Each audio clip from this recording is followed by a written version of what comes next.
সুবহানাল্লাহ সুবহানাল্লাহ, ভিডিওটি দেখে আপনি আশ্চর্য হয়ে যাবেন। মাত্র কয়েক সেকেন্ডের ভিডিওটি আপনি দেখে যাবেন।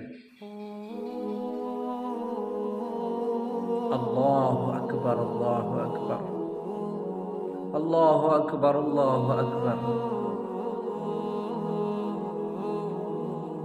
কি অসাধারণ দৃশ্য! একটা অবলা প্রাণী, নির্বোধ একটি প্রাণী, তার মালিকের কেমন ভক্ত এবং তার মালিকের কিভাবে পোষ মানছে চিন্তা করছেন। তার মালিক তাকে ট্রেনিং দিয়েছে কিভাবে তাকে আল্লাহর রাস্তায় কোরবানি দিবে, আর সে যেন স্বেচ্ছায় নিজের ইচ্ছায় কোনো নড়াচড়া না করে যেন রাজি হয়ে যায়। এ যেমন ইব্রাহিম আলাইহিসসালাম এবং ইসমাইল আলাইহিসসালামের যে কাহিনী আছে, যে